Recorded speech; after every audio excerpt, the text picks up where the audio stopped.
सिमरन भी उसका पूरा साथ दिया करती थी और चाहे उसके लिए उसे किसी दूसरे के साथ में फिजिकली ही क्यों ना होना पड़े। उसने रब ने बना दी जोड़ी में भी काम किया है। गला काटने से पहले उन दोनों ने करण कक्कर से पूछा था कि वो नींद की गोलियां खाना चाहता है या फिर होश में उसका गला काटा जाए। बाथरूम के शॉवर में उसकी लाश तब तक रखी जब तक सारा खून बह नहीं गया। इन दोनों ने केवल ये दो मर्डर नहीं किए थे, इससे पहले भी वो ये सब करते रहे थे, लेकिन पकड़े अब गए थे। पैसे ऐंठने के बाद अगर उन्हें कोई भी खतरा लगता तो वो अपनी टारगेट का मर्डर कर देते। Hello everyone, welcome to our YouTube channel. स्वागत है आपका एक और चिलिंग क्राइम स्टोरी में।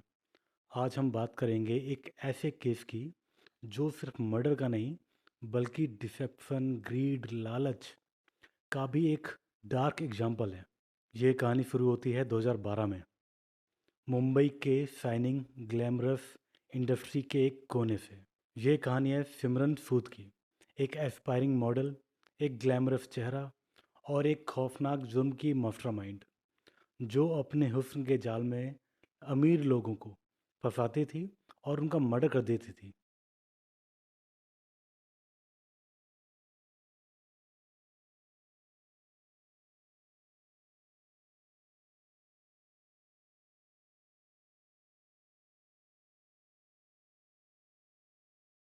कहानी में आगे बढ़ने से पहले आप हमारे चैनल को सब्सक्राइब कर लीजिए, इससे हमें मोटिवेशन मिलेगा और भी कंटेंट बनाने के लिए। सिमरन सूद पंजाब के एक छोटे से टाउन लुधियाना से मुंबई 1995 में आई थी, बड़े सपने लेकर के, मॉडलिंग, फिल्म और सक्सेस का जुनून लेकर के। सिमरन सूद का असली नाम सीमा दुसांझ था। बाद में ग्लैमरस वर्ल्ड के अकॉर्डिंग उसने अपना नाम चेंज करके सिमरन सूद कर दिया। सिमरन बचपन से ही हीरोइन बनने का ख्वाब देखा करती थी। जब उसने इस ख्वाब के बारे में परिवार को बताया तो हर किसी ने साफ इनकार कर दिया और बोला कि अच्छे घरों की लड़कियां फिल्मी दुनिया में नहीं जाती। परिवार से सपोर्ट ना मिलने पर सिमरन ने 1995 में अपना घर छोड़ दिया और मुंबई पहुंच गई। खूबसूरती की बदौलत सिमरन के लिए मॉडलिंग की दुनिया में कदम रखना ज़्यादा टफ नहीं रहा। उसे मुंबई में मॉडलिंग का ठीक ठाक काम मिलने लगा। फिल्म इंडस्ट्री की पेस्ट्री पार्टियों में उसका आना जाना आम था, जहाँ पर वो फिल्म इंडस्ट्री के बहुत सारे लोगों से मिला करती थी। आईपीएल की भी कई पार्टीज में उसे देखा गया था। बहुत से सेलिब्रिटीज़ के साथ में उसके पेज 3 पर फोटोज आया करते थे। लेकिन जो दुनिया देख रही थी उसके पीछे कुछ और ही चल रहा था। सिमरन के ग्लैमरस और ब्यूटीफुल चेहरे के पीछे छुपा था एक सातिर दिमाग, और उसका पार्टनर इन क्राइम था विजय पलांडे, जिसके साथ मिलकर के उसने 4 मर्डर किए और कुछ विक्टिम्स की डेड बॉडी को कई टुकड़ों में काट करके अलग अलग जगह पर फेंका। विजय पलांडे एक क्रिमिनल था। जब सिमरन मुंबई में आई थी तो उसके लिए मुंबई में काम मिलना इजी नहीं था। कभी कोई छोटा मोटा ऐड मिल गया तो कभी कोई छोटा मोटा इवेंट। ग्लैमरस लाइफ को मेंटेन करना उसके लिए मुश्किल हो रहा था, क्योंकि वो घर वालों की मर्जी के अगेंस्ट उनसे झगड़ा करके आई थी, तो वो वापस भी नहीं जा सकती थी। उसी बीच में वो विजय से मिलती है और दोनों शादी कर लेते हैं। दोनों ने शादी तो जरूर की थी, लेकिन कभी मैरिज का रजिस्ट्रेशन नहीं करवाया था। विजय पलांडे सिमरन का ग्लैमर यूज करके अमीर लोगों को फंसाता। कई बार वो अमीर लोगों को फंसाने के लिए अपनी वाइफ सिमरन को अपनी बहन शो करता। सिमरन भी उसका पूरा साथ दिया करती थी और चाहे उसके लिए उसे किसी दूसरे के साथ में फिजिकली ही क्यों ना होना पड़े। दोनों मिलकर के एक ऐसी प्लानिंग करते जो सिर्फ प्रॉपर्टी और पैसा लूटने तक नहीं लिमिटेड थी, बल्कि मर्डर तक जाती थी। 7 अप्रैल 2012 की बात है। मुंबई के ओशीवारा की एक 25 स्टोरी बिल्डिंग के पार्किंग एरिया से एक आदमी गुजर रहा था। उसकी नज़र फर्स्ट फ्लोर की खिड़की पर पड़ती है। उसने देखा कि पहले वहाँ से पर्दा एक नीचे गिरा और फिर एक अंदर बुजुर्ग आदमी के साथ में हाथापाई उसे दिखाई पड़ी। ये देख करके उसने तुरंत बिल्डिंग के गार्ड को बुलाया और लोगों को अलर्ट किया। कुछ ही मिनटों में बहुत सारे लोग इकट्ठा हो गए और वो सब फ्लैट के बाहर पहुंच गए। जब दरवाज़ा खटखटाया गया तो 2 लड़के बाहर आए। उनसे जब बुजुर्ग आदमी के बारे में पूछा गया तो उन्होंने कहा कि ऐसा कुछ भी नहीं हुआ है। उनके पैरों की उंगलियों पर खून लगा हुआ था। जब लोगों को डाउट हुआ तो उन्होंने फ्लैट को बाहर से लॉक कर दिया और तुरंत पुलिस को कॉल किया। लेकिन जब तक पुलिस वहां पहुंची, वो दोनों लड़के बालकनी से कूद करके भाग चुके थे। पुलिस आती है और फ्लैट का दरवाज़ा खोला जाता है। अंदर का सीन बहुत ही ज़्यादा स्केरी था। फ्लैट के बाथरूम में एक बुजुर्ग की डेड बॉडी पड़ी हुई थी। पता चलता है कि ये आदमी, जिसका नाम अरुण कुमार टिक्कू है, उसकी उम्र 67 ईयर्स है, जो कि एक दिल्ली का बड़ा बिजनेसमैन था। इंक्वायरी में सामने आया कि अरुण टिक्कू को मर्डर से पहले काफ़ी टॉर्चर किया गया था। उसके शरीर पर 7 बार चाकू से वार किए गए थे। ये मर्डर काफ़ी प्लानिंग के साथ किया गया था, लेकिन जल्दबाजी में बहुत सारे सबूत वहीं छूट गए। इस मर्डर के पीछे थे सिमरन सूद और विजय पलांडे। आगे आपको पता चलेगा कि ये दोनों कैसे अमीर लोगों को जाल में फंसाते थे, और इससे पहले भी इन्होंने कई मर्डर किए थे। एक प्रोड्यूसर को कैसे उन्होंने जाल में फंसाया और उसको मार करके टुकड़े टुकड़े कर दिए।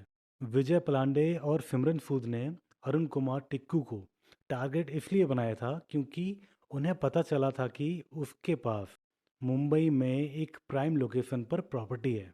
उन दोनों का प्लान था कि टिक्कू को कैसे भी ख़त्म करके उस प्रॉपर्टी पर कब्जा करने का और उसे बेच करके पैसा कमाना। शुरू में इन्वेस्टिगेशन का फोकस अरुण टिक्कू का बेटा अनुज टिक्कू पर था। पुलिस को लगा कि शायद अनुज टिक्कू ने अपने फादर का मर्डर प्लान किया होगा। अनुज टिक्कू बॉलीवुड में एक्टर और एक राइटर था। उसने रब ने बना दी जोड़ी में भी काम किया है। पुलिस अनुज टिक्कू को पकड़ के ले जाती है। न्यूज़ चैनल्स पर न्यूज़ आने लगती है कि बॉलीवुड एक्टर राइटर ने अपने बाप का मर्डर किया है। लेकिन जब पुलिस ने अनुज से पूछताछ की तो एक नई कहानी सामने आई। अनुज ने सिमरन सूद का जिक्र किया। अनुज ने बताया कि मुंबई में काम ढूंढते वक्त उसकी सिमरन से मुलाकात हुई थी। 2012 में सिमरन ने अनुज को विजय पलांडे से मुलाकात करवाई थी। विजय और सिमरन ने कहा था कि उन्हें मुंबई में रहने के लिए एक जगह चाहिए। अनुज ने उन्हें अपना ओसीवारा वाला जो फ्लैट था वो टेम्परेरी दे दिया। लेकिन धीरे धीरे सिमरन और विजय ने फ्लैट पर कंट्रोल करना स्टार्ट कर दिया। पहले उन्होंने एक जर्मन महिला को फ्लैट में रखा। बाद में विजय के 2 और फ्रेंड्स आ गए। जब अनुज टिक्कू के पिता अरुण टिक्कू को इस बात का पता चला तो उन्होंने इसका स्ट्रांग ऑब्जेक्शन किया। उनका कहना था कि फ्लैट को रेंट पर दिया जा सकता है और उससे अच्छे खासे पैसे मिल सकते हैं। इस तरह से किसी को दे करके ये वेस्ट हो रहा है। अनुज ने जब सिमरन और विजय पलांडे को फ्लैट छोड़ने के लिए बोला तो विजय ने सीधे सीधे मना कर दिया। फ्रस्ट्रेटेड होकर के अरुण टिक्कू दिल्ली से मुंबई आए ताकि वो मैटर को ख़त्म कर सकें। 7 अप्रैल 2012 की रात जब अरुण टिक्कू फ्लैट वैकेंट कराने आए थे, तब विजय और उसके 2 फ्रेंड्स ने मिलकर के उनका मर्डर कर दिया। अनुज के स्टेटमेंट के बेसिस पर पुलिस ने सिमरन सूद और उसका हस्बैंड विजय पलांडे और उसके 2 फ्रेंड्स को अरेस्ट किया। इंटेरोगेशन के दौरान विजय ने अपना क्राइम कन्फेस कर लिया। उसने बताया कि अरुण टिक्कू का मर्डर एक प्री प्लान था क्योंकि वो फ्लैट को परमानेंटली अपने कब्जे में लेना चाहता था। इस प्लान में सिमरन सूद ने अपनी ग्लैमरस और चार्मिंग पर्सनालिटी का इस्तेमाल करके टिक्कू के बेटे अनुज टिक्कू से दोस्ती बनाई। सिमरन और अनुज के बीच काफ़ी ज़्यादा क्लोज रिलेशनशिप हो गई थी और अनुज ने सिमरन को अपने घर ले आना शुरू कर दिया था। सिमरन का ये रोल था कि टिक्कू फैमिली की पर्सनल और फाइनेंशियल डिटेल्स विजय पलांडे तक पहुंचाए। टिक्कू की हत्या से कुछ दिन पहले ही 5 अप्रैल को मूवी प्रोड्यूसर करण कक्कर भी लापता हुए थे। उनकी फैमिली ने मिसिंग की रिपोर्ट लिखवाई। रिपोर्ट में फैमिली ने बताया कि 5 अप्रैल 2012 को करण ने अपने भाई को कॉल करके बताया था कि वो एक बहुत ही जल्द एक बड़ी फिल्म में पैसा लगाने वाले हैं। इसके बाद से ही उनका फैमिली के साथ में एक सारा कांटेक्ट खत्म हो गया। करण कक्कर के साथ उनकी ऑडी कार भी गायब थी। पुलिस को करण कक्कर के मामले की डायरेक्शन नहीं मिल रही थी, लेकिन अरुण टिक्कू की हत्या के आरोप में गिरफ्तार हुए विजय पलांडे और सिमरन के तार कहीं ना कहीं इससे लिंक हो रहे थे। जब पुलिस ने थोड़ी सख्ती की तो विजय ने बताया कि जिस करण कक्कर की तलाश पुलिस को है वो 2 दिन पहले ही मारा जा चुका है। दरअसल करण कक्कर फिल्मों में पैसे लगाना चाहता था, इसी दौरान उसकी मुलाकात सिमरन से हुई। सिमरन ने पहले करण कक्कड़ से क्लोजनेस बढ़ाई, फिर उनकी मुलाकात विजय पलांडे से कराई। सिमरन ने करण से ये कहा था कि उन्हें एक बड़ी फिल्म के लिए प्रोड्यूसर की ज़रूरत है जिसमें वो करण को इन्वॉल्व कर सकती है। 5 अप्रैल 2012 को सिमरन ने करण को अपने किराए के फ्लैट पर मिलने के लिए बुलाया। दोनों ने करण को फ्लैट में किडनैप कर लिया और उसके क्रेडिट कार्ड से लाखों की शॉपिंग की। फिर 7 अप्रैल को उन दोनों ने करण कक्कर की गला काट कर के हत्या कर दी और ये हत्या करने का तरीका भी बहुत ही ज़्यादा खतरनाक था। विजय पलांडे ने पुलिस को बताया कि गला काटने से पहले उन दोनों ने करण कक्कर से पूछा था कि वो नींद की गोलियां खाना चाहता है या फिर होश में उसका गला काटा जाए। करण को 4 गोली में ही नींद आ गई थी, लेकिन फिर भी उन दोनों ने उसे 10 गोलियां खिलाई और बाथरूम में ले जा करके उसका गला काट दिया। बाथरूम के शॉवर में उसकी लाश तब तक रखी जब तक सारा खून बह नहीं गया। बाद में उन दोनों ने करण कक्कड़ की बॉडी के टुकड़े किए और कुमरली घाट में फेंक दिए। इन दोनों ने केवल ये 2 मर्डर नहीं किए थे, इससे पहले भी वो ये सब करते रहे थे, लेकिन पकड़े अब गए थे। ये दोनों एक दूसरे के साथ में कैसे मिले, कैसे उन्होंने ये क्राइम स्टार्ट किए, ये आपको आगे पता चलेगा। 90s के एंड में सिमरन सूद, जो मॉडलिंग की दुनिया में अपनी पहचान बनाने आई थी, उसकी मुलाकात होती है एक क्रिमिनल विजय पलांडे से। विजय खुद को एक रईस प्रॉपर्टी डीलर के रूप में शो करता था। विजय ने जल्दी ही सिमरन की जिंदगी और उसकी महंगी पसंद नापसंद को समझ लिया। उसने देखा कि सिमरन को अपने शौक पूरा करने के लिए पैसों की ज़रूरत थी। यहीं से उसने सिमरन के सामने एक खतरनाक प्रपोजल रखा, अपनी खूबसूरती का इस्तेमाल कर अमीर लोगों को फंसाना और उनके पैसों पर ऐश करना। सिमरन भी समझ चुकी थी कि मॉडलिंग से करोड़ों की कमाई और महंगे शौक पूरा करना इतना इजी नहीं होगा। जब उसने विजय की लग्जरी लाइफ स्टाइल को देखा तो उसने बिना सोचे समझे उससे हाथ मिला लिया। 97 तक सिमरन सूद की ज़िंदगी पूरी तरह से बदल चुकी थी। विजय के साथ रहने के बाद उसकी लाइफ बिल्कुल बदल चुकी थी। वो चेंज हो गई थी, उसका स्ट्रगल ख़त्म हो गया था। वो एक हाई फाई लाइफ स्टाइल जीने लगी थी। इस दौरान उसने कई बार प्लास्टिक सर्जरी भी करवाई ताकि उसकी खूबसूरती बनी रहे। वो मुंबई और दुबई के बीच में ट्रैवल करती थी और अपनी खूबसूरती को लेकर के बहुत ज़्यादा जुनूनी थी। विजय और सिमरन ने मिलकर के अमीर जादों को फंसाने का खेल शुरू किया था। इनके टारगेट अमूमन ऐसे लोग होते थे जो या तो बिजनेस में इन्वेस्ट करना चाहते थे या फिर फिल्मों में किस्मत आजमाने के लिए बड़े पैसे लगाने को तैयार रहते थे।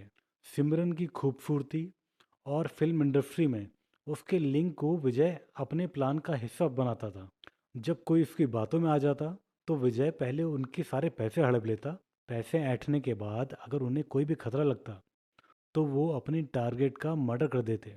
2 हत्याएं वो पहले भी कर चुके थे। ये दोनों क्रिमिनल पति और मॉडल पत्नी न सिर्फ अमीर लोगों को फंसाने में एक्सपर्ट थे, बल्कि उनका मर्डर करने के बाद सबूत को मिटाने में भी। करण कक्कड़, अरुण टिक्कू की मौत इसी खतरनाक प्लान का हिस्सा थी। बाहर से देखने पर सिमरन की लाइफ एक ग्लैमरस मॉडल की तरह लगती थी, लेकिन अंदर से वो विजय के साथ मिलकर के एक खतरनाक क्राइम नेटवर्क चला रही थी। विजय को जहां लोगों को ब्लैकमेल और धमकाने की आर्ट आती थी, वहीं सिमरन का काम अपनी खूबसूरती और अपने जिस्म के जाल से लोगों को फंसाने का था। 97 में सिमरन सूद और विजय पलांडे ने मिलकर के पहली बार मर्डर किया था। विजय उस टाइम पर एक कॉपर चिमनी रेस्टोरेंट में वेटर की नौकरी कर रहा था। वहीं उसकी मुलाकात एक एयर इंडिया के इंजीनियर अनूप दास से होती है। दोनों की दोस्ती हो गई और विजय ने अनूप को सिमरन से मिलवाया। सिमरन को अपनी बहन बता करके विजय ने अनूप का ट्रस्ट जीत लिया था। सिमरन ने अनूप से जानबूझ करके क्लोजनेस बढ़ानी स्टार्ट कर दी। वो अक्सर अनूप के घर जाती और उसके परिवार वालों के साथ में भी मिलती। कुछ टाइम के बाद सिमरन ने अनूप से कहा कि उसके पास रहने का ठिकाना नहीं है। दोस्ती की वजह से अनूप ने अपना जुहू में एक अपार्टमेंट दे दिया। लेकिन सिमरन और विजय का असली मोटिव अनूप के पैसे ऐंठना और उसका फ्लैट हड़पना था। कुछ महीनों तक दोनों वहीं रहे, लेकिन उन्हें कुछ बड़ा करना था। 26 जनवरी 1998 को सिमरन और विजय ने अनूप को महाबलेश्वर में होने वाली एक बिजनेस मीटिंग के लिए बुलाया। लेकिन इसके बाद अनूप की कोई खबर नहीं मिली। कुछ दिनों बाद जब अनूप का कोई कांटेक्ट नहीं हुआ तो अनूप के पिता ने विजय से बात की। विजय पलांडे ने झूठ बोला कि अनूप बिजनेस मीटिंग में बिजी है और जल्दी ही लौट आएगा। लेकिन ये दोनों यहाँ पर भी रुकने वाले नहीं थे। इन दोनों ने पिता को भी शिकार बनाया। 7 दिन के बाद में विजय ने अनूप के फादर को कॉल किया और कहा कि अगर वो अनूप से मिलना चाहते हैं तो महाबलेश्वर आ जाएं। विजय और सिमरन ने अनूप की फैमिली का ट्रस्ट जीत रखा था, तो किसी को उन पर डाउट नहीं हुआ। बाप अपने बेटे से मिलने के लिए निकले, लेकिन वो कभी लौट कर नहीं आए। इंक्वायरी में सामने ये आया कि विजय और सिमरन अनूप की जुहू वाली प्रॉपर्टी हड़पना चाहते थे। लेकिन जब अनूप को उनके प्लान के बारे में पता चला तो उन्होंने अनूप का मर्डर कर दिया। अनूप का कत्ल करने के बाद विजय और सिमरन ने अनूप के पिता को भी महाबलेश्वर बुलाया। बेटे को छोड़ने के नाम पर पिता से 7 लाख रुपए सिमरन के अकाउंट में ट्रांसफर करवाए।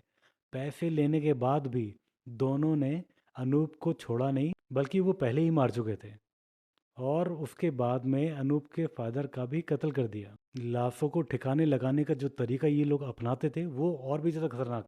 दोनों ने अनूप और उसके पिता की बॉडी के टुकड़े किए और अलग अलग जगहों पे फेंक दिया, जिससे कोई भी पहचान ना हो सके। अनूप के बॉडी पार्ट्स कुम्बरली वैली में मिले और अनूप के पिता के बॉडी के पार्ट्स सतारा में मिले।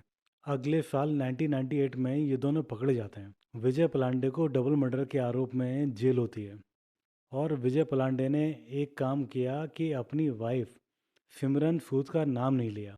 सिमरन सूद को केवल प्रॉपर्टी पर कब्जा करने के लिए सजा होती है। सिमरन पर केवल अनूप की प्रॉपर्टी पर गैर कानूनी तरीके से कब्जा करने का केस दर्ज हुआ। विजय पलांडे को उम्र कैद की सजा सुनाई गई, जबकि सिमरन फिर से अगले शिकार की तलाश में लग गई। 2002 में विजय पलांडे पेरोल से बाहर आया और भाग गया। विजय पलांडे ने फर्जी डॉक्यूमेंट्स बनवाए, जिनके जरिए वो बैंकॉक गया। फिर वहाँ से दुबई, और दुबई जाकर के उसने प्लास्टिक सर्जरी करवाई, जिससे उसका हुलिया काफ़ी हद तक बदल गया था। डबल मर्डर में नाम आने के बावजूद भी सिमरन एक्टिंग और मॉडलिंग में एक्टिव थी। सिमरन सूद 2002 में एक फिल्म इस्माइल प्लीज में नजर आई थी।